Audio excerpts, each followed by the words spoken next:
सदा प्रणाम। मैं हूं हिमांशु द्विवेदी और स्वागत है आपका हमारी खास पेशकश चर्चा में। चर्चा के तहत आज हमारा विषय आम आदमी से जुड़ा हुआ है। हमारा विषय है पेट्रोल डीजल, कितनी राहत कितनी सियासत। संदर्भ यह है कि हर तरफ से हाय हाय के बाद आखिरकार केंद्र सरकार ने आम जनता की सुध ली और सुध लेते हुए पेट्रोल और डीजल पर उत्पाद शुल्क में 10 रुपये और 5 रुपये की कटौती की। डीजल और पेट्रोल के संदर्भ में कीमतें कम की जाएं, इसको लेकर लगातार मांग हो रही थी। कारण यह था कि पिछले लंबे समय से सरकार ने अपनी आय बढ़ाने के संदर्भ में सबसे आसान रास्ता पेट्रोल डीजल पर उत्पाद शुल्क के रूप में भारी भरकम टैक्स लगाने के रूप में अपनाया हुआ था। नतीजा यह था कि हर किस्म का व्यक्ति इस महंगाई से परेशान हो रहा था, बाजार पर इसका प्रभाव पड़ रहा था। जीवन का शायद ही कोई क्षेत्र ऐसा बचा हो जो इस महंगाई की मार से प्रभावित ना हुआ हो।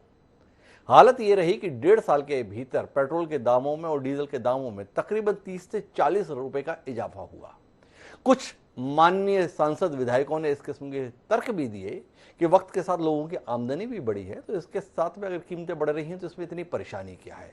लेकिन परेशानी थी, और परेशानी तब और ज्यादा खींच पैदा कर देती थी जब पुराने वीडियो कहीं ना कहीं सोशल मीडिया पे साझा हो जाते थे, जिसमें बताया जाता था कि जब भारतीय जनता पार्टी विपक्ष में थी तो 10 पैसे, 20 पैसे, 2 रुपए, 3 रुपए अगर पेट्रोल डीजल की कीमत बढ़ जाती थी तो वह किस तरीके से आसमान सर पर उठा लिया करती थी। किस तरीके से आम जनता की तकलीफ को लेकर भारतीय जनता पार्टी के तमाम नेता सड़कों को जाम कर दिया करते थे और जनता के बीच में यह विश्वास पैदा कर रहे थे कि उनकी तकलीफों के साथ अगर किसी पार्टी को सरोकार है तो वो भारतीय जनता पार्टी है। वही भारतीय जनता पार्टी के संदर्भ में सवाल उठ रहे थे, और सवाल उठने वाले वो लोग थे, उठाने वाले वो लोग थे जो किसी समय सवालों के घेरे में रहते थे। लेकिन अभी हाल ही में जो उपचुनाव हुए और उस उपचुनाव के संदर्भ में जब हिमाचल के मुख्यमंत्री जयराम ठाकुर ने करारी हार के बाद स्पष्ट तौर पर कहा कि हार का बड़ा कारण महंगाई है, तो कहीं ना कहीं केंद्र सरकार को यह कारण समझ में आया और उसके आधार पर यह निर्णय लिया गया। इसी के साथ साथ भाजपा ने यह अपेक्षा भी जताई कि जब केंद्र सरकार ने टैक्स में इतनी कटौती कर दी है तो अब राज्य की तमाम सरकारें भी अपने अपने स्तर पर बैठ की कटौती करें। भाजपा शासित राज्यों ने इस संदर्भ में फैसले ले भी लिए, लेकिन अब निशाने पर विपक्ष है, क्योंकि विपक्ष की जिन राज्यों में सत्ता है वो इस फैसले को लेने से बचने के रास्ते खोज रही है। सब अपने अपने स्तर पर तर्क दे रहे हैं। तो इसीलिए हम समझने की कोशिश करेंगे कि आखिर ये तमाम सियासी दल वाकई जनता की दुख तकलीफ से सरोकार रखते हैं या जनता को दुख या तकलीफ में देखकर उसमें अपनी राजनीतिक संभावनाओं को भुनाने तक ही केंद्रित रहते हैं। इस चर्चा का हिस्सा बनने के लिए कई खास मेहमान हमारे साथ जुड़े हैं, उनसे आपका परिचय कराते हैं और राजनीति की बिसात पर जिस तरीके से मोहरे के रूप में जनता का इस्तेमाल हो रहा है उस पर कुछ गंभीर विमर्श करने की कोशिश करते हैं। लेकिन इस सिलसिले को शुरू करें उससे पहले समय है आज के विचार सूत्र का। हमारा आज का विचार सूत्र यह कहता है कि politics is a science of human affairs and not mere group strategy. Some politician no politics but party politics. मतलब राजनीति मानवीय कार्य व्यवहार का विज्ञान है, केवल शासन संबंधी कौशल नहीं। कुछ राजनीतिज्ञ दलीय राजनीति के अतिरिक्त और किसी राजनीति को नहीं जानते। यह बात किसी और ने नहीं बल्कि चक्रवर्ती राजगोपालाचारी जी के द्वारा हमें दी गई। तो क्या वर्तमान राजनीतिज्ञों के तमाम बयान इसी रोशनी में होते हैं? यह हमारे विचार का विषय होना चाहिए। बहरहाल हमारी चर्चा का हिस्सा बनने के लिए 5 खास मेहमान हमारे साथ जुड़ रहे हैं। हमारे साथ रघुनंदन शर्मा जी हैं, भारतीय जनता पार्टी के प्रखर नेता हैं, वह हमारे साथ है, पूर्व सांसद हैं। हमारे साथ आकाश जिंदल जी हैं, देश के जाने माने आर्थिक विश्लेषक हैं। प्रवीण कुमार जी हैं जो जाने माने टैक्स एक्सपर्ट हैं, और साथ ही कुलतरण सिंह अडवाल जी हैं जो प्रेसिडेंट हैं ऑल इंडिया मोटर कांग्रेस के। थोड़ी देर में हमारे साथ विनीत पुनिया जी भी होंगे जो ऑल इंडिया कांग्रेस कमेटी के प्रवक्ता हैं। बहरहाल हम अपनी चर्चा की शुरुआत रघुनंदन शर्मा जी से ही करते हैं और उनसे ही समझने की कोशिश करते हैं कि आखिर केंद्र सरकार को यह फैसला लेने में इतना समय क्यों लगा। क्या चुनाव परिणामों के नतीजे के आधार पर ही सरकारें फैसला लेती हैं? इसके अलावा जनता के मनोभावों को, जनता के दुख को, जनता की तकलीफ को समझने का और कोई तरीका अब देश की सरकारों के पास बचा नहीं है? यह सवाल जहन में आता है। रघुनंदन जी, आप बहुत अनुभवी राजनेता हैं, थोड़ा रोशनी देंगे?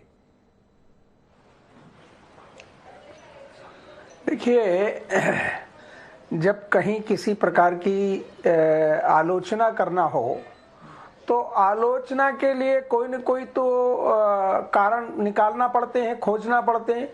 यदि इस चुनाव के पहले ले लिया जाता तो फिर ये कहा जाता कि चुनाव आ गए हैं, विधानसभा के उपचुनाव और लोकसभा के उपचुनाव को देखते हुए ये फैसला लिया है।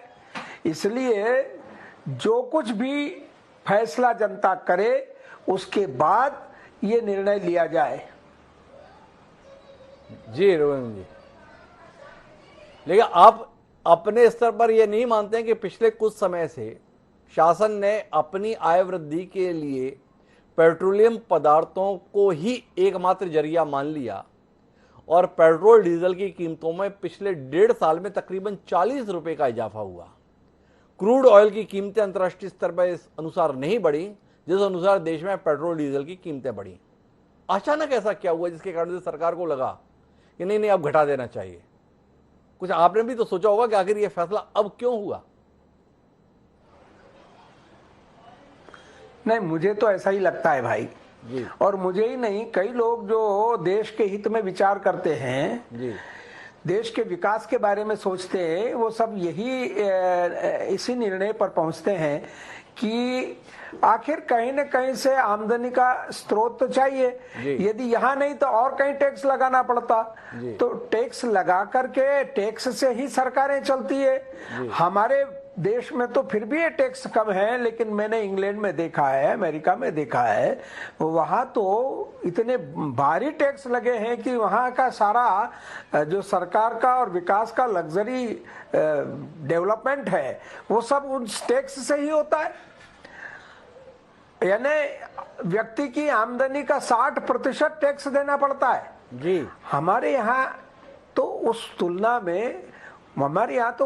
में नगण्य जैसा है, लेकिन फिर भी सरकारों को विकास करना पड़ेगा और विकास नहीं करेंगे तो ये भी इल्जाम लगेगा कि देखो ये 5 साल रह लिए, नया चुनाव आ गया, इन्होंने कोई विकास के काम नहीं किए, जैसे के जैसे रखे हैं। और इसलिए हर किसी को जब विकास की लालसा होती है, जनहित में उसकी आवश्यकता होती है, तो आमदनी के स्रोत तो ढूंढना पड़ेंगे और यही सभी सरकारें करती है। अच्छा, तो मेरा रघुनंदन जी आपसे 2 सवाल हैं बहुत विनम्रता पूर्वक। एक तो ये कि ये ज्ञान की प्राप्ति 2014 में केंद्र में स्पष्ट बहुमत की सरकार बनने के बाद ही भारतीय जनता पार्टी के नीति नियंताओं को समझ में आई कि पेट्रोल डीजल पर भारी भरकम टैक्स लगाने से ही राजस्व जुटाया जा सकता है और उसी से सरकार विकास कार्यों को अंजाम दे सकती है। ये सवाल इसलिए मेरे जहन में आता है कि उससे पहले भारतीय जनता पार्टी की वो तस्वीरें आज भी जहन में बसी हुई हैं कि किस तरीके से अरुण जेटली, राजनाथ सिंह, स्मृति ईरानी, हेमा मालिनी समेत तमाम दिग्गज पेट्रोल डीजल की कीमतों को लेकर अगर 1 रुपए का भी इजाफा हो जाता तो सड़कों पर उतर आते थे। उस समय ये ज्ञान नहीं था। ये सवाल है। सम्माननीय स्वामी रामदेव जी तो हमें पूरे चुनाव के दौरान बताते रहे कौन सी सरकार चाहते हो, जिस सरकार में 35 रुपए में पेट्रोल डीजल मिले वो सरकार चाहते हो, या जो सरकार 70-80 रुपए में पेट्रोल डीजल दे रही है उसको चाहते हो? तो बड़ी उम्मीद जगाई थी आप लोगों ने। दूसरा सवाल और तीसरा और आखिरी सवाल यह है कि हम देशवासियों को समझ क्या रखा है राजनीतिज्ञों ने और राजनीतिक दलों ने?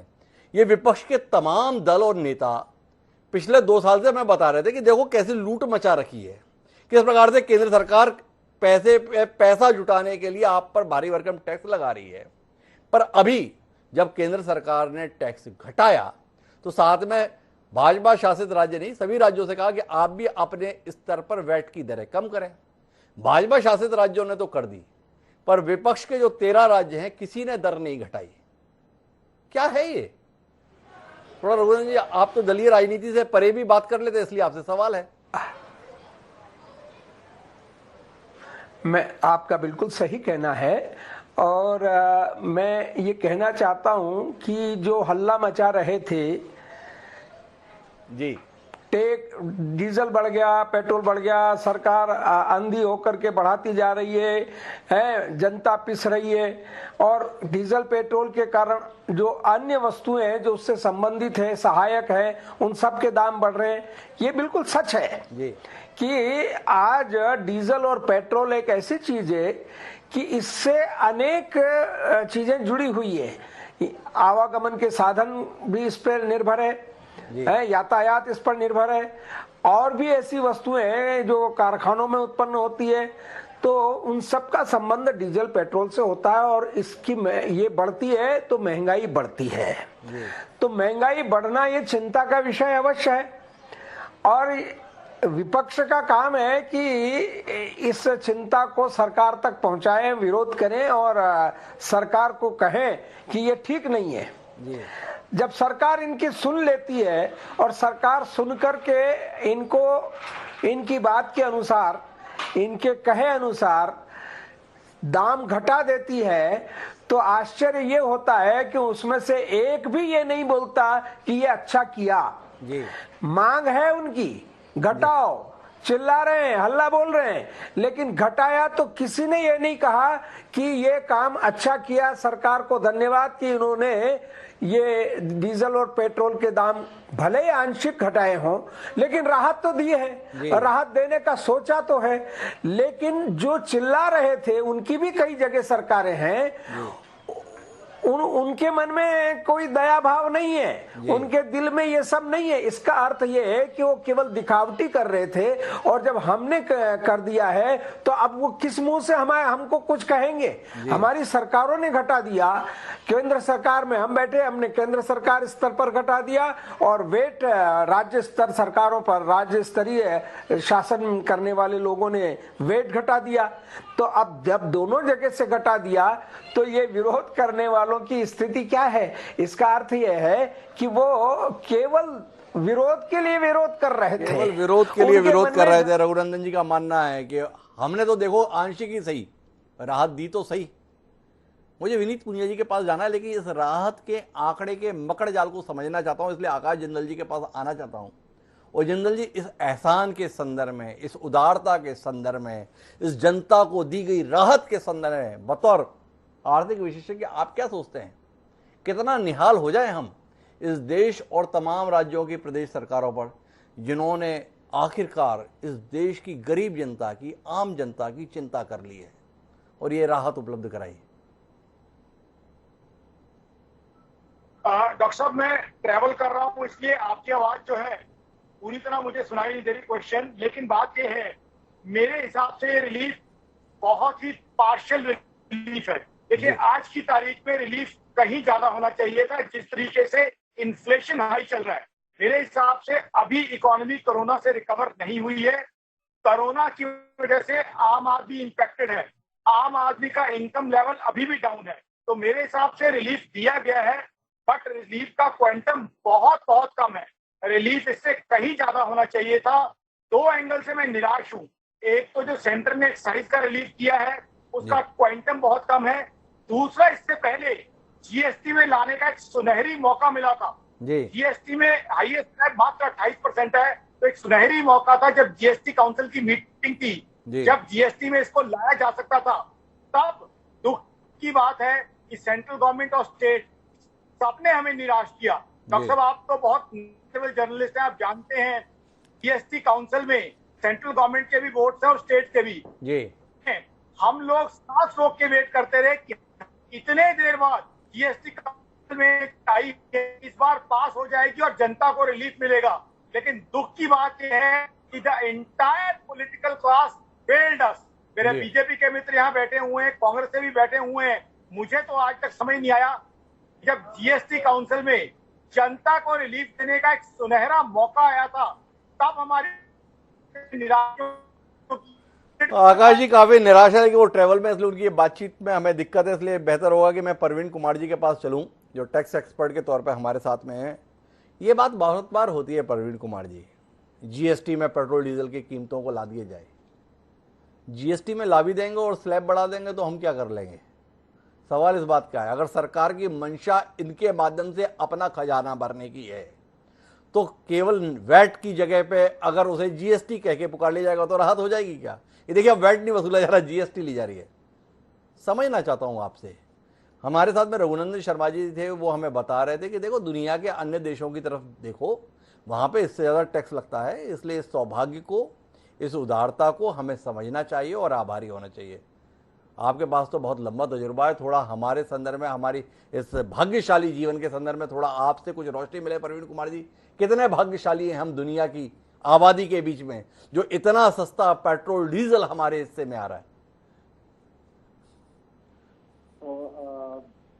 हिमांशु जी, आपने बिल्कुल ठीक कहा कि, और आपका जो कमेंट है वो बहुत ही अप्रोप्रिएट है, बिकॉज इस वक्त पे हमें ये समझना जरूरी है कि हिस्ट्री क्या रही, बैकग्राउंड क्या है इसका। जब 1986 में जब वैट आया था जी, तब बहुत सारी स्टेट्स ने वैट का भी अपोजिशन किया था, उसके खिलाफ गए थे बहुत सारी स्टेट्स, लेकिन धीरे धीरे करके वो सब स्टेट्स ने वैट को अपना लिया जी। लेकिन जब 2017 में जब जीएसटी की बात आई तो जो एक्सपर्ट लोगों ने कैलकुलेशन किया, अगर ये पेट्रोलियम प्रोडक्ट और ये अल्कोहल फॉर पर्सनल यूज, अगर ये चीजों को इंक्लूड कर दिया जाता तो हमारा जीएसटी का जो रेवेन्यू न्यूट्रल रेट है वो 5% या 6% के आसपास पड़ना चाहिए था जी। कुछ चीजें ऐसी रही कि जो अलग अलग स्टेट्स ने इसका अपोजिशन किया, बिकॉज उनका मेन जो इनकम है, जो मेन रेवेन्यू है वो वैट के थ्रू आता था, तो उन्होंने इसका अपोजिशन किया और इसको पेट्रोल को बाहर रखा, पेट्रोलियम प्रोडक्ट्स को। तो अगर ये वापस से जीएसटी में आता है तो ओवरऑल इम्पैक्ट जीएसटी का रेट बहुत ज्यादा कम होने के चांसेस हैं। तो अभी जो पोजीशन चल रही है, जो सरकारों ने इस रेट को कम किया है, उसकी वजह से गवर्नमेंट को बहुत सिग्निफिकेंट नुकसान भी हुआ है। जो एस्टिमेट कर रहे हैं, जो इकोनॉमिस्ट बता रहे हैं कि 1 लाख करोड़ से ज्यादा का इम्पैक्ट पड़ेगा अगले साल में जी। और करंट ईयर में लगभग 45,000 करोड़ रुपए का इम्पैक्ट गवर्नमेंट को पड़ेगा जी। बट देखने की बात ये है कि अभी भी कुछ सरकारें ऐसी हैं जो ठीक तरीके से अपने आप को अलाइन नहीं कर पा रही हैं, जो एक एजेंडा, एक देश का एक एजेंडा होना चाहिए कि आम आदमी को राहत मिले जी। तो कुछ सरकारें अभी भी ये सोचती हैं कि हम लोग अपना वैट का रेट कम क्यों करें जी। अगर वो एग्री कर जाते हैं कि इसको जीएसटी में मिला दें तो इससे अच्छी बात हो ही नहीं सकती है। इससे अच्छी बात हो नहीं सकती, प्रवीण कुमार जी का कहना है। लेकिन मूल बात तो ये कि कोई अपनी कमाई से 1 पैसा भी घटाए जाने के पक्ष में नहीं है, वो दूसरों को दोषी ठहराना चाहता है। मेरे साथ में विनीत पुनिया जी हैं, कांग्रेस पार्टी के मुखर प्रवक्ता हैं। लंबे समय से हमें कार्यक्रमों में बताते थे विनीत जी और उनकी पार्टी के लोग कि देखिए ये देश की जो सरकार है और ये जो भारतीय जनता पार्टी है ना, इसका सोच ठीक नहीं है, तरीका ठीक नहीं है। तो अब विनीत जी आपके पास में आ रहा हूं, आप समेत तमाम विपक्षी दलों का प्रतिनिधित्व मानता हूं कि आपके माध्यम से होगा, और ये जानना चाहूंगा कि देश की सरकार ने एक उदारवादी फैसले के तहत पेट्रोल डीजल पर क्रमशः 5 रुपये और 10 रुपये की राहत प्रदान की है और ये अपेक्षा जाहिर की है जो तमाम राज्य पेट्रोल डीजल के माध्यम से अपना खजाना पिछले कुछ समय से लगातार भर रहे थे, वो भी थोड़ी उदारता दिखाएं जनता के प्रति और अपनी दरों में कुछ कटौती करें। भाजपा शासित राज्यों ने कर दी, कांग्रेस समेत तमाम राज्य अभी विचार की मुद्रा में ही हैं, या सवाल जवाब करने के सिलसिले में आप पहले वाले दर पे आइए तो अपने आप सस्ता हो जाएगा, हमसे क्यों कह रहे हैं। तो थोड़ा रोशनी मिले, सब कुछ केंद्र से और भाजपा से अपेक्षा करें अब ये देश और विपक्षी दल, बाकी कांग्रेस समेत अन्य राजनीतिक दलों से सारी उम्मीद छोड़ देनी चाहिए। नमस्कार जी। सबसे पहले तो साधुवाद आपका कि आपने एक बड़े महत्वपूर्ण मुद्दे पर जी इस परिचर्चा कर रहे हैं, और ये इससे क्या है कि सबको क्लैरिटी हो पाएगी कि वास्तव में स्थिति क्या है। जी। और मैं भाजपा के प्रवक्ता से और दूसरे एक्सपर्ट से भी जरूर उनका ध्यान चाहूंगा जी। ये बताने के लिए कि जब कांग्रेस की सरकार थी, जी। मैं मुद्दों की बात करूंगा, मैं आंकड़ों की बात करूंगा, जी। मैं पॉलिटिकल बात बाद में करूंगा। जी। जब कांग्रेस की सरकार थी, जब यूपीए की सरकार थी 2014 में, जी। जब पेट्रोल पर एक्साइज ड्यूटी होती थी 9 रुपए 48 पैसे, जी। और जानते हैं आज क्या है, जो ये रहमो करम और जो कृपा और इतनी बड़ी उदारता दिखाई है केंद्र सरकार ने, आज कितनी है? 27 रुपए 90 पैसे। जी। मतलब ये 294% ज्यादा है, ज्यादा है। जी। 294% नहीं है, 294% ज्यादा है जी। इसी तरह डीजल पर एक्साइज ड्यूटी थी 3.56 रुपए जी। जो आज 21.80 रुपए है। जी। ये 612% ज्यादा है। जी। मैं कहना चाहता हूं बड़ी मेहरबानी की, पर साथ के साथ ये भी बता देते भाजपा के प्रवक्ता, भाजपा के नेता, भाजपा की सरकार, कि जो कोरोना जब शुरू हुआ था, जी। जब जो 13 रुपए और जो 16 रुपए जो बढ़ाया था पेट्रोल और डीजल पर एक्साइज ड्यूटी, जी। उसको आप कब वापस ले रहे हो? जी। आपने 10 रुपए और 5 रुपए के लिए इतना बड़ा एहसान लाद दिया, जी। लेकिन 27.90 रुपए और 21.80 रुपए जो बढ़ा के आपने कर दिया, जो 20 रुपए और 18 रुपए बढ़ाया आपने, जी। उसको कब वापस लेंगे? जी। ये बड़ा आसान है ये कहना कि विनय जी- कांग्रेस की सरकारें क्यों नहीं कुछ कर रही। बड़ा विनय जी, मैं सवाल। बीच में रोकता हूं आपको। जब आंकड़ों की बात हो तो पूरी ईमानदारी से होनी चाहिए। जब आप आंकड़े लेकर आए हैं तो वो बात पारदर्शिता के साथ होनी चाहिए। आपसे जानने में मेरी बड़ी दिलचस्पी है कि आपने बताया कि जब 2014 में यूपीए की सरकार थी तो 3 रुपए एक्साइज ड्यूटी लगती थी डीजल पे, 9 रुपए कुछ पैसे लगती थी पेट्रोल पे। साथ में यह आंकड़ा भी साझा कीजिए कि उस समय पर राज्य सरकारों के स्तर पर वैट कितना लगता था, और आज की तारीख में विपक्षी समेत जो तमाम राजनीतिक दल हैं वो कितना वैट लगा रहे हैं। क्या उन्होंने अपने आप में कंपटीशन नहीं कर रखा है केंद्र की सरकार के साथ? क्या उनकी वैट की वसूली भी उसी अनुपात में नहीं हो रही है जिस अनुपात में केंद्र सरकार पैसे वसूल रही है? इसके संदर्भ में कुछ कहेंगे पूनिया जी? मैं बिल्कुल आपको पारदर्शिता के साथ सारी बातें बताऊंगा जी। देखिए, जो इसका प्रमाण क्या हो सकता है कि कौन सी सरकार क्या ले रही है जी। इसका सिंपल सीधा कारण है, जब भाजपा की सरकार आई तब केंद्र सरकार का जो रेवेन्यू था जी एक्साइज ड्यूटी के थ्रू, वो 1,26,000 करोड़ था सिर्फ एक्साइज के थ्रू, जी। और टोटल मिला के 1,72,000 करोड़ था, जी। जो पिछले साल 2020-21 में लगभग 3 गुना जी। 4,55,000 करोड़ रुपए हो गया। जी। और अगर हम कंपैरिजन करें स्टेट्स के रेवेन्यू की, जी। इसमें सारे स्टेट्स लागू हैं, इसमें कांग्रेस रूल्ड स्टेट्स भी हैं, इसमें बीजेपी रूल्ड स्टेट्स भी हैं, इसमें अदर अलाइज हैं जो बीजेपी के, और कुछ छुपे हुए अलाइज हैं बीजेपी के, और कुछ अलाइज हैं कांग्रेस के, सबके हैं ये। तो आप देखेंगे, गौर फरमाएंगे कि जो 2014 में जो रेवेन्यू था टोटल स्टेट्स का, वो 1,37,000 करोड़ था, जो अगर आप कंपैरिजन में करना चाह रहा हूं कि 1,72,000 करोड़ था गवर्नमेंट ऑफ इंडिया का, स्टेट्स का था 1,37,000 करोड़।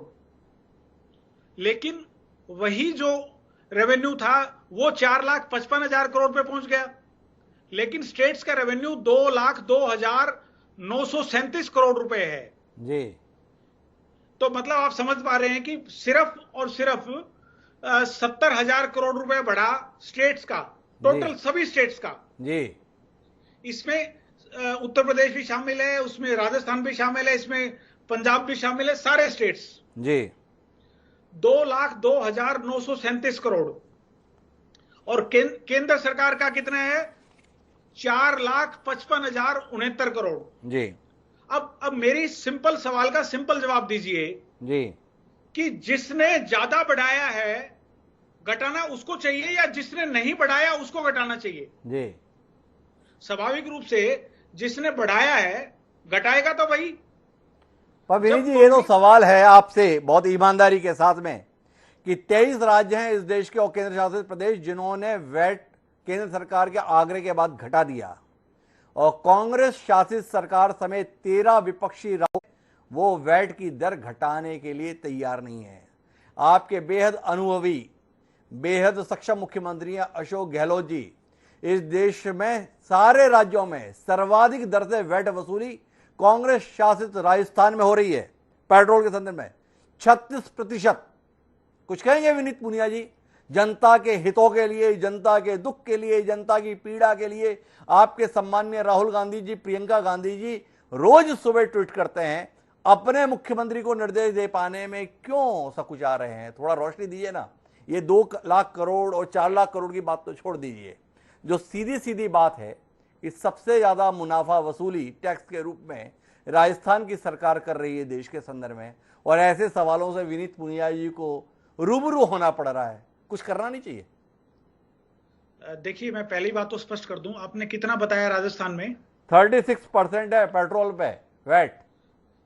सुनिए सरकार जी, पूरे देश में जो वैट है वो लगभग 31% है, आंध्र प्रदेश में 32% है, आसाम में 30% है, दिल्ली में 27% है, गोवा में, हरियाणा में जो 25 था उसको 18 कर दिया आपने। देखिए, आपने 4 दिन पहले घटाया है जी। मैं बहुत ईमानदारी से बोल रहा हूं, हम जनता के साथ हैं, जनता के हर सुख दुख में हम साथ हैं। और मैं आपको आज बहुत जिम्मेदारी से एक आपको बात कहने जा रहा हूं जी, कि हम इस चीज में भी गौर कर रहे हैं और हम विचार कर रहे हैं कि क्या सहूलियत हम जनता को दे सकते हैं जी। लेकिन उस बात में, उस चर्चा में हम ये बात को नहीं भूल सकते कि आपने, गवर्नमेंट ऑफ इंडिया ने ही टैक्स बढ़ाया है, गवर्नमेंट ऑफ इंडिया अपना टैक्स क्यों नहीं घटा रही? विनीत पुनिया जी इस बात पर टिके हैं कि केंद्र सरकार ने जिस तरीके से कोरोना काल में जबरदस्त तरीके से एक्साइज ड्यूटी बढ़ाई थी, कोरोना का हवाला देते हुए, या कोरोना के दौरान क्रूड ऑयल के प्राइस बेहद कम हो गए थे तो उसका लाभ जनता को नहीं दिया था, तो वो पुरानी दरों पर लेकर क्यों नहीं आती है? राज्यों को जो राहत देनी है वो तो हम दे ही देंगे। हम फिर आएंगे विनीत जी आपके पास में, लेकिन मेरे साथ में कुलतरण सिंह अडवाल जी जुड़े हुए हैं। उनसे तो मैं उपभोक्ताओं के दर्द पर बात करना चाहता हूं और उनसे समझना चाहता हूं कुलतरण जी कि कुल मिलाकर राहत दी गई है, ऐसा देश की सरकार हमें बता रही है, कुछ राज्य की सरकारें बता रही हैं कि इस राहत को देने में हम भी शामिल हो रहे हैं। रघुनंदन जी तो बता ही रहे हैं कि कितने सौभाग्यशाली लोग हैं हम, दुनिया में तो देखिए क्या होता है, उसके मुकाबले आप कितनी बेहतर स्थिति में हैं। तो कुलतरण जी, आप तो इस पेशे से सीधे जुड़े हुए हैं, कितनी बड़ी राहत मिल गई है हम लोगों को? जो दुख, जो परेशानी, जो तकलीफ पिछले लंबे समय से हम सब महसूस कर रहे थे, इस राहत के साथ में बात बन गई? ऐसा जी, राहत की जब बात करते हैं तो सरकार ने राहत तो दी है, इसमें कोई शक वाली बात नहीं जी, लेकिन सरकार ने ये नहीं बताया कि राहत कितनी है जी। अगर 10 रुपए की सरकार ने राहत दी है तो ये नहीं बताया कि हमने ये 1.5 महीने के अंदर 9 रुपए बढ़ाए दी है। तो पिछले जो 1.5 महीने में 9 रुपए बढ़ाए हैं वही हमें राहत मिली है, लेकिन जो पहले उन्होंने बढ़ाई हुई है कीमत, उसकी राहत हमें नहीं मिली, क्योंकि हमारे जो ट्रांसपोर्ट का बिजनेस है 70% हमारी ऑपरेशनल कॉस्ट है, जो गाड़ियों की चलती है तो 70% कॉस्ट हमारी डीजल है, तो हम उसके ऊपर डिपेंड करते हैं। और जो आम देश के लोग हैं वो, उसका भी सीधा सीधा असर उस चीज पे पड़ता है जब डीजल वगैरह बढ़ता है। तो सरकार ने राहत दी है, लेकिन इतनी नहीं दी कि जितना कि शोर मच रहा है कि बहुत फायदा हो रहा है, बहुत ही सरकार का धन्यवाद। अगर 2 महीने में 9 रुपए बढ़ा के 10 रुपए दे दिए तो कोई बहुत बड़ा आसान नहीं किया सरकार ने। हाँ, हमें रिलीफ जरूर मिला, थोड़ी साहस जरूर आई है जी। और जैसे की बातें चर्चा भी हो रही थी कि इंटरनेशनल मार्केट में पहले प्राइसेस काफी कम थी, तो उस टाइम में सरकार ने कोई बेनिफिट हमें नहीं दिया था जी। तो इसका जो इम्पैक्ट है आम लोगों पे पड़ा है वो सरकार को दिखा भी है। वो इस इलेक्शंस जो हुए हैं उसके अंदर सरकार के सामने जो रिजल्ट आए हैं, सरकार पहले तो इस तरह से बढ़ा रही थी जैसे कि उसको किसी चीज की परवाह नहीं है, जनता की परवाह नहीं है। और ये ऐसा टैक्स है जिसका कि सीधा सीधा असर महंगाई पे पड़ता है, और इसका असर दिखना शुरू हो गया था। और सरकार को लगा इलेक्शन हारने के बाद, और उन्हें कम किए। मैं इलेक्शन का मुद्दा नहीं ले रहा, लेकिन ये बताना चाहता हूँ कि इससे लोग बड़े ज्यादा इसमें तकलीफ में थे, और आने वाला समय अभी हमारे लिए कोई खुशहाल नहीं मैं समझता। उसका कारण ये है कि जो अभी भी महंगाई की दर कम नहीं होगी, मेरे को लगता है। जब तक सरकार, जैसे कि चर्चा हो रही थी, जब कोरोना काल के दौरान उन्होंने जो वैट में बढ़ोतरी की है, स्टेट्स ने भी टैक्सेस में बढ़ोतरी की है, जब तक वो कम नहीं करेंगे, कम से कम 15 रुपए की और कमी नहीं आएगी, तब तक आम जनता को राहत नहीं मिलेगी, महंगाई रहेगी। और पहले कलेक्शन सरकारें करती थी, 56,000-57,000 करोड़ की कलेक्शन होती थी 2014-15 में, तब भी सरकारें चलती थी, तब भी विकास कार्य होते थे। अब सरकार 4,17,000 करोड़ रुपया कमा रही है, फिर भी विकास कार्य हो रहे हैं। फिर लोगों से क्या चाहते हैं? लोगों की जेब से ही पैसा ले रहे हैं और उन्हीं को वापस कर रहे हैं। तो मैं ये नहीं समझता कि कौन सा विकास हो रहा है। जैसे भी चर्चा हो रही थी कि टैक्स की बात करें, पूरे दुनिया में सबसे ज्यादा टैक्स है तो हमारे भारत में है, 270% का टैक्स लगा रखा है बेसिक रेट के ऊपर। तो ये बहुत ज्यादा टैक्स है, इसे कम करना चाहिए। इसका इम्पैक्ट आम पब्लिक पे आता है और हर धंधे पे आता है। सिर्फ इससे हमारे ट्रांसपोर्ट की कॉस्ट नहीं बढ़ती, जो एग्रीकल्चर में जो किसान खेती करता है उसकी भी उसका खर्चा बढ़ता है। उसके बाद जो आम चीजें हैं, आम बेसिक चीजें, जैसे चाहे वो टायर्स की कीमतें हैं, चाहे स्पेयर पार्ट्स की कीमत है, सभी चीजों पे इसका इम्पैक्ट आता है और महंगाई बढ़ती है। ये कोई बहुत बड़ी राहत नहीं है, लेकिन 9 रुपए बढ़ा के 2 महीने में फिर कम करना अच्छी बात है, लेकिन इसको कम से कम 15-20 रुपए की कमी आनी चाहिए, तभी हमारा धंधा भी चल सकेगा ट्रांसपोर्ट का और आम लोगों को भी उसमें बेनिफिट मिलेगा और आगे व्यापार चल पाएगा। हालांकि अब जो पोजीशन इस टाइम ये है कि दिवाली से पहले बड़ी खुशहाली होती थी, हम लोग बड़े खुश होते थे कि हमारा सीजन लगेगा जी। और इस बार बड़े दुर्भाग्य की बात है कि 5-7-10 दिन पहले ही मंदा पड़ गया, हमारी गाड़ियों में माल नहीं मिला, 70% हमारी गाड़ी खड़ी हो। और जो दिवाली के बाद जो इम्पैक्ट आ रहा है वो भी कोई बहुत अच्छा नहीं है। ये सारी चीजों की जड़ है वो तेल में जो बढ़ोतरी की है, कीमतों में बढ़ोतरी की, वो चीजें हैं। तो अडवाणी जी का कहना है कि भाई आपने उदारता बरती, बहुत अच्छी बात है, पर इस उदारता के मायने थोड़ा समझना चाहते हैं कि 2 महीने में 10 रुपए बढ़ा, 9 रुपए बढ़ा दिए और बाद में 10 रुपए घटा दिए, तो इस उदारता पे कितना निहाल हुआ जाए, ये उनका सवाल है।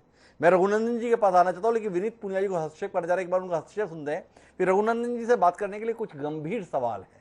उम्मीद करता हूँ कि रघुनंदन जी उनसे उनका जवाब मिलेगा, लेकिन उससे पहले विनीत पुनिया जी का हस्तक्षेप। जी विनीत जी, आप कुछ कहना चाह रहे थे? मैं ये कहना चाह रहा था कि पंजाब सरकार ऑलरेडी कम कर चुकी है 10 रुपए और 5 रुपए जी, और पंजाब सरकार कांग्रेस की सरकार है जी। विनीत जी, तो ये कहना बिल्कुल गलत है कि कांग्रेस ने कुछ नहीं किया। जी विनीत जी, आपके द्वारा जो ये ज्ञान दिया गया है उसके लिए मैं बड़ा आभारी हूं और इसी ज्ञान को आगे बढ़ाते हुए रघुनंदन जी के पास आना चाहता हूं। रघुनंदन जी, आप भारतीय जनता पार्टी से जुड़े हुए हैं, वो भारतीय जनता पार्टी जिसने इस देश को 1980 में अपनी स्थापना के बाद से ये बताया है कि पहले देश बाद में दल। लोगों ने बड़ा भरोसा किया आपके इस नारे पर। आपसे समझना चाहता हूं ये कौन सा देश और कौन से दल के संदर्भ में आपकी पार्टी और सरकार फैसला लेती है कि जब चुनाव आते हैं या जहां चुनाव आते हैं वहां पर राहत देने के संदर्भ में तत्पर हो जाती है, और चुनाव अगर नहीं है तो फिर विचार करना भी नहीं चाहती है। कांग्रेस के संदर्भ में तो विनीत पुनिया जी ने हमें बताया कि देखिए कैसी बातें कर रहे हैं आप, पंजाब में हमारी सरकार है और देखिए पंजाब में 10 रुपए और 5 रुपए घटा दिए, पर विनीत जी भूल गए कि पंजाब में 3 महीने बाद चुनाव है, वहां आप घटाएंगे ही। लोग जानना चाहते हैं कि आपने छत्तीसगढ़ में और राजस्थान में, जहां पर चुनाव 2 साल बाद होने, वहां पर क्या किया। वैसे ही आपसे जानना चाहता हूं रघुनंदन जी, असम में चुनाव होने वाले थे, उससे पहले असम की भाजपा सरकार ने सीधे 5 रुपए घटा दिए थे। अब उत्तर प्रदेश में चुनाव होने हैं, हिमाचल के मुख्यमंत्री ने तो चिल्ला के सार्वजनिक रूप से ही कह दिया सब कुछ हार हमारे हिस्से में, 3 विधानसभा और 1 लोकसभा इसलिए आ रहे कि महंगाई के कारण से लोग नाराज हैं। तो रघुनंदन जी, आपसे समझना चाहता हूं, इस चुनाव में जीत देश से महत्वपूर्ण भारतीय जनता पार्टी को कब से हो गई? क्योंकि आपकी पीढ़ी ने तो हमें यही बताया था कि दल बाद में है, देश पहले है, इसलिए समझना चाहता हूं। देखिए, भारतीय जनता पार्टी अपने विचारों से डिगी नहीं है जी। आज भी वही लक्ष्य, वही विचार, वही सिद्धांत, वही नीतियां हैं। पहले देश, क्या आप मैं आंकड़ों के जाल में फंसा करके और सवालों का जवाब नहीं दूं, ये मेरी प्रवृत्ति नहीं है। जैसा मेरे कांग्रेस के मित्र ने सवालों का, आपके सवालों का एक भी उत्तर नहीं दिया जी, केवल वो आंकड़े गिनाते रहे। मेरा ये कहना है कि क्या वो ये आंकड़े बताएंगे कि इस 5 साल में देश में रक्षा के बारे में सरकार ने कितना निवेश किया जो पहले की सरकारों ने नहीं किया था। क्या ये वैक्सीनेशन जब शुरू हुआ तो मुफ्त में वैक्सीनेशन की आवाज सबसे पहले उठाने वाले जो लोग थे, वो आज ये नहीं कहेंगे कि देश भर में करोड़ों लोगों को वैक्सीनेशन का लाभ दिया और निःशुल्क दिया। और जो हाईवे बन रहे हैं, कांग्रेस के जमाने में तो हमने हाईवे बनते राष्ट्रव्यापी कहीं सुना ही नहीं था। अटल जी ने सबसे पहले स्वर्णिम चतुर्भुज योजना और देश को जोड़ने की योजनाएं बनाई थी और उनको अल्पकाल में पूरा किया। अभी भी इसी प्रकार से भारी निवेश हाईवे में करके और देश के विकास के लिए पूरी ताकत से लगे हुए हैं।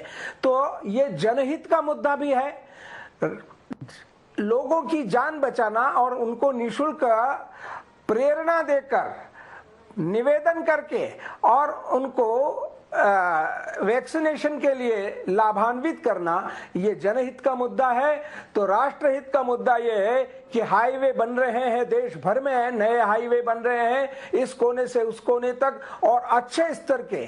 और इसी प्रकार से प्रतिरक्षा में भी जब देश को चुनौतियां मिल रही है, चीन और पाकिस्तान से चुनौतियां मिल रही है और उनके सहायता करने वाले देश एकजुट हो रहे हैं, ऐसे समय में देश में प्रतिरक्षा का इतना बड़ा निवेश करना, ये सब क्या लोगों को दिखाई नहीं देता है?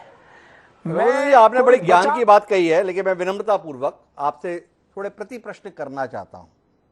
आपने बताया कि देखिए देश में किस कदर हाईवे बन रहे हैं, पर ये हाईवे किसकी कीमत पे बन रहे हैं? सरकार बनवा रही है। हर 20 किलोमीटर पे टोल टैक्स के नाम पर बूथ बना दिए गए हैं इस देश के अंदर। रोड टैक्स हर गाड़ी के रजिस्ट्रेशन के साथ में चुकाने के बाद में ये टोल टैक्स का जो नया नुस्खा इजाद किया गया है, उसके बाद में राष्ट्रीय राजमार्ग के लिए भी आपको हमसे ही पैसे चाहिए, जो आपने व्यापारियों के हवाले जो है पूरे राजमार्गों को सौंप दिया है। एक दिल्ली से लेकर आगरा तक की दूरी के बीच में कम से कम 400 रुपए रोड टैक्स के अंदर चुकता करने पड़ते हैं। मेरे साथ में बैठे हुए हैं माननीय कुलकर्ण सिंह अडवाल जी। ये आपसे सवाल है, वैक्सीनेशन के संदर्भ में एक कोरोना की महामारी आई, $5 ट्रिलियन की इकोनॉमी बनने जा रहा है देश, ये हमें बताया जा रहा था। एक कोरोना की महामारी के संदर्भ में इतना दीनहीन हो गए कि वैक्सीनेशन के लिए आपको इतनी भारी भरकम ड्यूटी लगानी पड़ रही है। इस देश में पहले वैक्सीनेशन नहीं हुआ क्या? इस देश के बच्चों को क्या मुफ्त में इससे पहले कांग्रेस शासित सरकारों के दौरान वैक्सीनेशन नहीं मिला क्या? क्या इस देश में पोलियो के खिलाफ अभियान निःशुल्क रूप से हर बच्चे को 2 बूंद पिलाने का अभियान नहीं चला गया? आपसे जानना चाहता हूं रघुनंदन जी, जो मेरा मौलिक सवाल है आपसे, कि जहां चुनाव है वहां पर राहत देने के लिए सरकारें तत्पर हो जाती हैं, तो क्या अब इस जनता को राहत के लिए जरूरी हो गया है कि चुनाव पंचवर्षीय नहीं वार्षिक होने चाहिए, तभी जनता के हिस्से में राहत और राजनेता और सरकारों के स्तर पर उदारता हमारे हिस्से में आ सकती है? ये सवाल है रघुनंदन जी। हिमांशु जी, आपकी कई बातों से मैं सहमत हूं। देश की राजनीति इसी प्रकार की हो गई है और जैसे हम रोज सुन रहे हैं, उत्तर प्रदेश का चुनाव आ रहा है तो वहां इनकी एक नेता नई पैदा हुई है, वो किस प्रकार की घोषणाएं कर रही हैं जी, वो देख करके आश्चर्य होता है कि सारी चीजें मुफ्त में दे डालेंगे। और ऐसे लोग मुफ्त की देने की घोषणाएं करके जनता को लालच दे करके वोट खरीदती है और बाद में इन सब वादों से मुकर जाती है। मैं मध्य प्रदेश का ही उदाहरण दूं। अपने देश में हमारे लाडले चिरंजीव आए थे और उन्होंने यहाँ आकर के कहा था कि यदि 10 दिन में किसानों का कर्जा माफ नहीं हुआ तो 11वें दिन मुख्यमंत्री को हटा दिया जाएगा। 1.5 वर्ष तक, 1.25 साल तक, 1.5 वर्ष तक कर्जा माफ नहीं हुआ किसानों का। 10 दिन की तो बात छोड़िए, और आखिरकार उस सरकार को उन्हीं के लोगों ने हटा दिया। तो ये वादे करना और वादा खिलाफी करना, ये प्रवृत्ति राजनीतिक दलों की हो गई है। मैं अपनी पार्टी के बारे में कहता हूं कि कहीं कहीं इस प्रकार की बातें हो सकती है, लेकिन जिस प्रकार का लालच अन्य राजनीतिक दल देते हैं, भारतीय जनता पार्टी अभी उस स्तर पर नहीं गिरी है। रघुनंदन जी अपनी मर्यादाओं के अंतर्गत जो कह सकते हैं उन्होंने कह दिया। बोले गड़बड़ा तो गए हैं, पर हमारे संदर्भ में इसी बात का संतोष कीजिए कि हम औरों के मुकाबले कम गड़बड़ाए हुए हैं, इतने में ही आपको संतोष कर लेना चाहिए। लेकिन मेरे साथ में प्रवीण कुमार जी हैं, और प्रवीण कुमार जी आखिरकार किसी नतीजे पे तो पहुंचना होगा। सब राजनीतिक दल जो सत्ता में नहीं होते हैं वो इस बात की बड़ी हिमायत करते हैं कि कुल मिलाकर पेट्रोल डीजल के संदर्भ में इतना ज़्यादा टैक्स नहीं होना चाहिए, जनता को सस्ता पेट्रोल डीजल मिलना चाहिए। पर जब वो सत्ता में होते हैं तो उनको लगता है कि ये बात अब नहीं होनी चाहिए। देखिए हम कितना काम कर रहे हैं, कितना ज़्यादा जनता के लिए ही काम कर रहे हैं, उसके बाद आप हमसे ऐसी बात करते हैं। तो कुल मिलाकर बतौर आर्थिक विशेषज्ञ प्रवीण कुमार जी आप बताएं, क्या इस देश की सरकार के पास और प्रदेश की सरकारों के पास अपने खर्चे वहन करने के लिए केवल और केवल यही रास्ता बचा है जो अब आजमाया जा रहा है।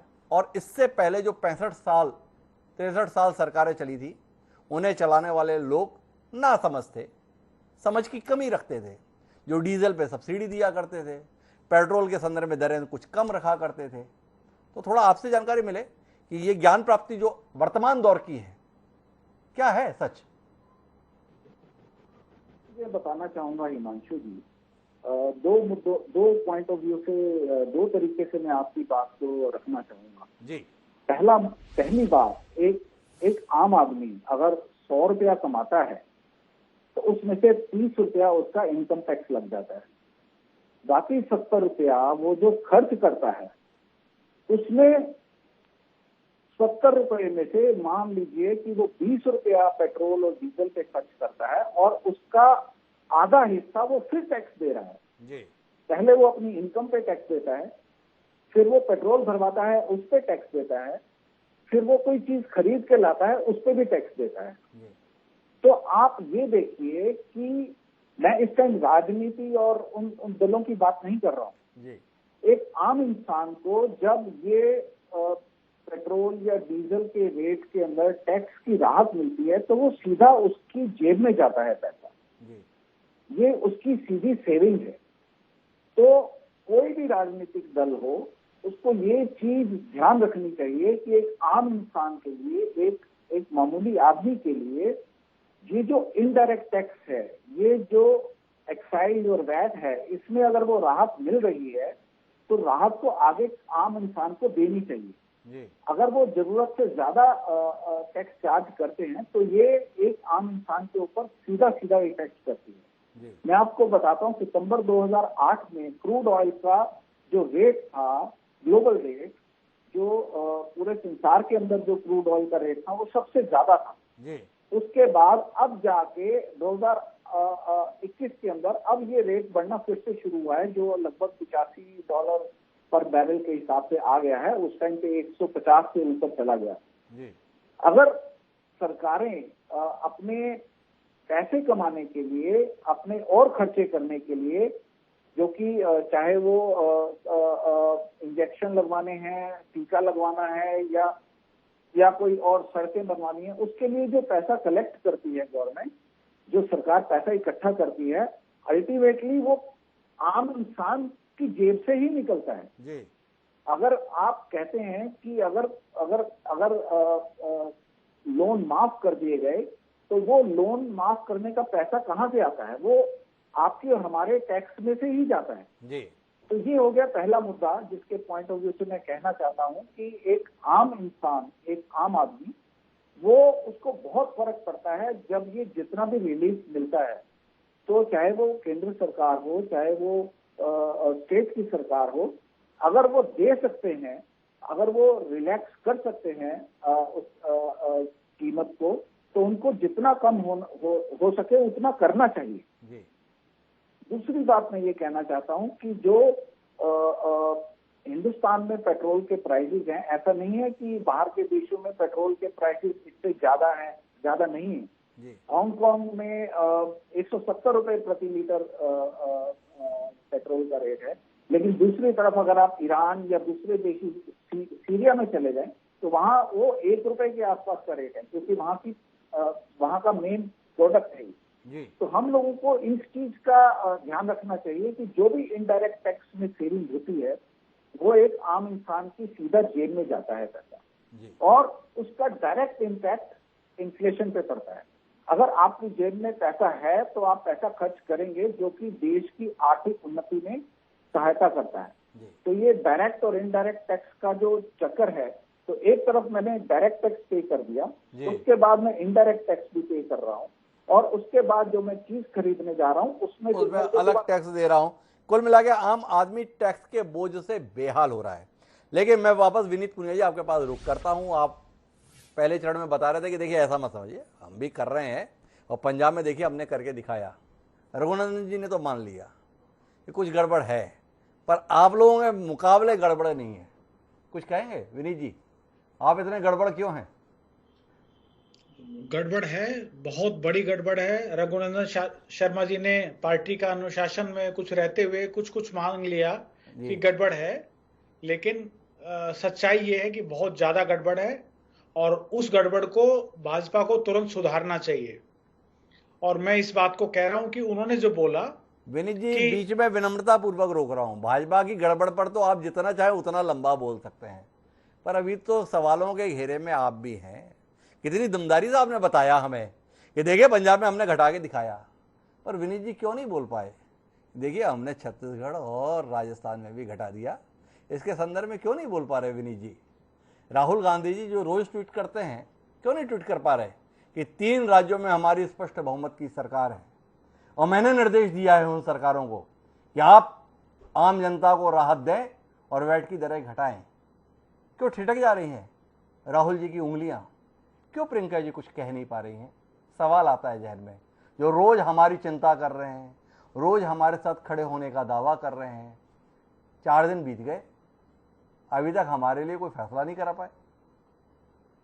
डॉक्टर साहब, मैं बहुत आदर और सम्मान के साथ कह रहा हूं जी, अगर आप कृपा करके इतना भी पूछ लेते बीजेपी से कि वो 21 रुपए और जो 22 रुपए जो उन्होंने बढ़ाया है वो कब घटाएंगे जी। आपने सिर्फ हमारी 4 दिन की देरी को तो आपको ना बहुत अखर रही है। ये मैं आपको बहुत आदर करता हूं और बहुत सम्मान के साथ इसको मैं बहुत एक्सेप्ट कर रहा हूं जी। कि आपसे कांग्रेस की अपेक्षाएं, आपकी कांग्रेस से अपेक्षाएं बहुत हैं, इसलिए आपको 4 दिन की देरी लग रही है। लेकिन 7 साल से वो हमें लूटते रहे और सीधा साधा डकैती डालते रहे हमारी जेब पर, लेकिन मीडिया उनसे ये पूछने की हिम्मत नहीं कर पाई कि 3 रुपए 56 पैसे वाली चीज आपने उसमें 28 रुपए क्यों बढ़ा दिया? आपने 9 रुपए 56 वाली चीज 27 रुपए क्यों बढ़ा दिया? मैं आज भी कह रहा हूं और मैं बहुत जिम्मेदारी से कह रहा हूं, निश्चित रूप से आप अच्छा समाचार सुनेंगे, जल्दी सुनेंगे, लेकिन मैं जरूर पूछना चाहता हूं बीजेपी विनीत जी बड़ी महत्वपूर्ण बात कह रहे हैं कि कांग्रेस के संदर्भ में थोड़ा सा विलंब हो गया, लेकिन आपको अच्छा समाचार जरूर मिलेगा। तो फिर बहुत जल्दी जाना पड़ेगा मुझे रघुनंदन जी के पास विनीत जी के सवाल को लेकर। विनीत जी जानना चाहते हैं कि मैं उनसे क्यों नहीं पूछ रहा। पूछ तो चुका कितनी बार, आप कहते तो एक बार और पूछ लेता हूं। रघुनंदन जी, विनीत जी नहीं पूरा देश पूछ रहा है भाई आपने 10 रुपए की उदारता दी, बहुत बहुत धन्यवाद, पर जो सरकार विपक्ष में रहते हुए पेट्रोल डीजल की तकलीफ को आम जनता की तकलीफ बताती थी, वो 30-30 रुपए का जो मुनाफाखोरी कर रही है टैक्स वसूली के रूप में, क्या उम्मीद कर सकते हैं कि वो टैक्स वसूली अब कम होगी? उसे वापस उस दर पर ले आएंगे जिस दर पर यूपीए सरकार के समय था? ये सपना देखने का अब हमें अधिकार ही नहीं रह गया है, ये अख्तियार ही नहीं है हमें कि देखिए देश कितना बदल रहा है, इसलिए ऐसे सपने देखने का अख्तियार हम लोगों को नहीं है। रघुनंदन जी देखिए, ये चिंता भारतीय जनता पार्टी को थी। गरीब के बारे में सोचना हमने बहुत पहले से शुरू किया हुआ है, जब से पार्टी सत्ता में आई, और आज भी किसी की जेब पर डाका न डाला जाए ये हम भी कह रहे हैं और उसको सुधारने का प्रयत्न कर रहे हैं। लेकिन डकैत जब ये सवाल पूछने लग जाएं तब चिंता का विषय होता है। हमें शिक्षा देने वाले, हमें ज्ञान देने वाले, हमने तो करना प्रारंभ कर दिया। मध्य प्रदेश में ही आप देखिए कि एक्साइज ड्यूटी केंद्र ने कम की तो वेट हमने कम किया, तो यहाँ 17 रुपए 18 रुपए डीजल की कीमत कम हो गई। अब इनको तो हमसे पहले घोषित कर देना चाहिए, अभी ये विचार ही कर रहे हैं जी। और ये कब तक विचार करते रहेंगे? जब तक चुनाव ना आ जाए। तो चुनावी राजनीति करना, दलीय लाभ प्राप्त करना, दलीय हितों की चिंता करना, जनहित और देश हित को सेकंड प्रायोरिटी पर रखना, ये इन्हीं लोगों का धंधा रहा है। हिमांशु जी, मैंने आपके प्रत्येक सवाल का उत्तर पारदर्शिता से दिया है। जहां गलती स्वीकार करना थी वहां मैंने गलती स्वीकार की है, और जहां हमने जनहित और देशहित दोनों को ध्यान में रख कर के बात कहना थी वो हमने डंके की चोट कही है और स्वीकार भी किया है, और जो कहना है वो कहा है। लेकिन ये आपके प्रश्नों से अभी तक बचते रहे हैं। एक सवाल का जवाब इन्होंने नहीं दिया। एक सवाल का जवाब इन्होंने दिया, रघुनंदन जी का कहना है मेरे से जितना कह सकता था मैंने उतना कह दिया। लेकिन कुलतरण सिंह अडवाल जी कुछ कहने का इच्छा रख रहे हैं, उनका हस्तक्षेप सुनते हैं। वैसे भी मुझे उन्हीं के पास जाना था। ये अडवाल जी, दोनों इस देश के महत्वपूर्ण राजनीतिक दल, एक सत्ता में है, दूसरा मुख्य विपक्षी दल है, दोनों का मानना है कि वो जनता के सरोकारों के साथ हैं, वो जनता के प्रति अपनी जिम्मेदारी का निर्वहन ठीक तरीके से कर रहे हैं। आप जनता से जुड़े हुए हैं, स्वयं जनता हैं, थोड़ा बताएं ना। दोनों दल अभिभूत हैं अपनी भूमिका को लेकर, आप इनके अभिभूत होने से कितने अभिभूत हैं? हमें तो कुछ समझ में नहीं आ रहा कि हम अपना काम कैसे चलाएंगे, क्योंकि जो पॉलिसीज चल रही है आजकल सरकारों की जी, उस हिसाब से तो लगता नहीं कि हम लंबा चल पाएंगे। अच्छा, बाकी दूसरी बात, अभी मध्य प्रदेश की बात कर रहे थे भाई साहब जी, मध्य प्रदेश के अंदर, एक मिनट, मध्य प्रदेश के अंदर सबसे ज्यादा पहले वैट था, जी, उन्होंने कम किया, बड़ी अच्छी बात की। लेकिन मैं एक बात आपको बता दूं कि आज जो ट्रक पे सबसे ज्यादा जो करप्शन है पूरे भारत में, वो मध्य प्रदेश के बैरल्स के ऊपर है जी। हमने सरकार को, केंद्रीय सरकार को हजारों बार चिट्ठियां लिखी, सरकार ने भी चिट्ठी लिखी आगे स्टेट को, सीएम को भी लिखी, वहां पर सभी एसपी को, सभी को लिखी चिट्ठियां। लेकिन दुर्भाग्य की बात यह है कि उन्होंने कहा कि हम ये करप्शन बंद नहीं करेंगे, ट्रकों को हम लूटेंगे शरेआम और उनसे हम पैसा लेंगे, हमारी सरकार इससे चलती है। बड़ी दुर्भाग्य की बात है, हमारे देश के प्रधानमंत्री ने जीएसटी लाई, बड़ा अच्छा महसूस हुआ, हमको अच्छा लगा जब प्रधानमंत्री जी ने कहा कि पार्लियामेंट के अंदर की, गडकरी जी ने भी ये भी कहा कि अब अपनी गाड़ी, ट्रक वाले बड़े आराम से जाएंगे, सब बैरियर खत्म हो जाएंगे, पूरे देश में कहीं कोई बैरियर नहीं रहेगा, कुछ नहीं, सब खत्म हो जाएगा। लेकिन उसके बावजूद भी मध्य प्रदेश के अंदर बैरियर्स ऐसे लगाए हुए हैं, ट्रक वालों को दिन में भी लूटते हैं, रात को भी लूटते हैं, उनकी लूट बंद नहीं हो रही। और दूसरी तरफ बात करते, देश के विकास की बात करते, रोड्स की डेवलपमेंट की बात करते, मैं आपको बता दूं कि रोड्स की डेवलपमेंट हो रही है वो हमारे पैसों से हो रही है। पहले 2 रुपए होता था रोड सेस, आज हो रहा है 10 रुपए रोड सेस ले रहे हैं हमसे, ये करोड़ों रुपए इकट्ठा करते हैं रोड्स के लिए। उसके बाद हम इससे लेते हैं टोल टैक्स। टोल टैक्स जो हमारी दिल्ली से बेंगलोर गाड़ी जाती है, 20,000 रुपए एक चक्कर का टोल टैक्स है, 20,000 रुपया। एक गाड़ी एक साल के अंदर 5 लाख रुपया टोल टैक्स देती है, और देश में करोड़ों गाड़ियां हैं। पहले क्या होता था, गाड़ी कम थी, लेकिन अब इतनी ज्यादा गाड़ी है कि इनके पैसे तो एक साल के अंदर पूरे होते हैं टोल टैक्स के, लेकिन ये टोल बंद नहीं करते। फॉरेन कंट्री के अंदर क्या सिस्टम है, जब वहां पे रोड्स बनती है तो वहां पर पहले लग जाता है कि टोल इतने के में रोड बनी, इतना जब पैसा पूरा हो जाएगा टोल बंद हो जाएगा। लेकिन यहाँ तो 20-20 साल हो गए, इनके पैसे नहीं पूरे हो रहे, कहीं कोई ट्रांसपेरेंसी नहीं है, कुछ नहीं है। जो इनकी कलेक्शन थी टोल की 22-24,000 करोड़ रुपया हुआ करती थी। हमने सरकार से कहा कि आप हमसे एक मुश्त 25,000 करोड़ ले लो, ट्रक वालों से, कारों वालों को फ्री कर दो, बस वालों को फ्री कर दो, हम देने के लिए तैयार हैं। लेकिन उसके अंदर इतना बड़ा घोटाला है, अगर आप जांच में जाओगे तो इनकी लाखों करोड़ों में कलेक्शन है। तो मेरे कहने का मकसद ये है कि टोल टैक्स सबसे ज्यादा विश्व में है तो वो भारतवर्ष में है। अगर ये रोड बना रहे हैं, कोई आसान नहीं करे हमारे ऊपर, सबसे ज्यादा टोल हम भर रहे हैं, रोड टैक्स हम भर रहे हैं, नेशनल परमिट की फीस हम भर रहे हैं, डीजल के ऊपर रोड सेस हम दे रहे हैं। तो इतना बड़ा टैक्स कहीं पर नहीं है दुनिया भर के अंदर। हमारे अंदर तो जो हम तो गाय हैं दूध देने वाली, हमारा दूध अब खत्म हो चुका है, हमारे अंदर तो खून बचा है, वो भी अभी चूसने के लिए सरकार तैयार है। मैं सरकार से कहता हूं, जब अगर चक्का रुक गया तो देश की अर्थव्यवस्था बहुत बड़ा असर पड़ जाएगा। इसे आप संभालिए और देश को बचाइए। डीजल की कीमतें जब तक कम नहीं होगी, देश में हर चीज पे उस चीज का असर पड़ेगा, आम लोगों पे बहुत पड़ेगा। देख ले आज अनएम्प्लॉयमेंट कितनी बढ़ चुकी है, बहुत ज्यादा बेरोजगारी बढ़ चुकी है। साथ में स्टेट्स की गवर्नमेंट्स को भी कहना चाहता हूँ कि आप वैट में कमी लाइए। राजस्थान में बहुत ज्यादा वैट है, बहुत ज्यादा वहां पर भी करप्शन है ट्रांसपोर्ट के ऊपर, उसको भी कम की जाए। पंजाब ने कम किया, बड़ा अच्छा किया, लेकिन दिल्ली की सरकार ने अभी तक कम नहीं किया, राजस्थान की सरकार ने अभी तक कम नहीं किया, छत्तीसगढ़ ने अभी तक कम नहीं किया। पर मुझे उम्मीद है ये कम करेंगे और क्योंकि सबको समझ भी आ जाएगा। तो कुलकर्ण सिंह जी आम जनता की तकलीफ को साझा कर रहे हैं। जो सरकार है हमें अभिभूत होकर बताते हैं कि देखिए रोड में कितना काम हो रहा है, उसके लिए अलग अलग मदद से कितना पैसा जुटाया जा रहा है, वह भी कुलकर्ण सिंह जी बता रहे हैं। मैं आखिरी दौर की बातचीत के लिए विनीत पुनिया जी के पास चलता हूं और विनीत जी आपसे सीधे शब्दों में समझना चाहता हूं, क्या आपको नहीं लगता है कि महत्वपूर्ण मौके पर मुख्य विपक्षी दल अपनी जिम्मेदारी निभाने से चूक गया? क्या आप इस बात से इंकार करते हैं कि इस देश के तमाम विपक्षी दलों के पास में एक सुनहरा अवसर था, वो मौका चूक गए जनता के बीच में ये विश्वास पैदा करने का कि वह उनके दुख तकलीफ के साथ हैं? आप केंद्र ने भले ही 1.5 महीने में 9 रुपए बढ़ाने के बाद 10 रुपए की राहत प्रदान की, पर साथ में अपेक्षा जाहिर की थी कि अब राज्य भी कुछ कटौती करें। भाजपा शासित राज्यों ने कर दी, पर 13 विपक्षी शासित राज्यों के संदर्भ में फैसले के लिए आप अभी भी कह रहे हैं आपको अच्छी खबर मिलेगी, क्या आपको नहीं लगता ये देरी आपके प्रति अविश्वास पैदा करती है? डॉक्टर हिमांशु, ये प्रश्न जो है बहुत ही घोर आपत्तिजनक है जी। ये प्रश्न हमें आहत करता है। ये प्रश्न हमें ऐसा उस प्रश्न के लिए आप हमें जिम्मेदार ठहरा रहे हैं जो गलती हमने की ही नहीं जी।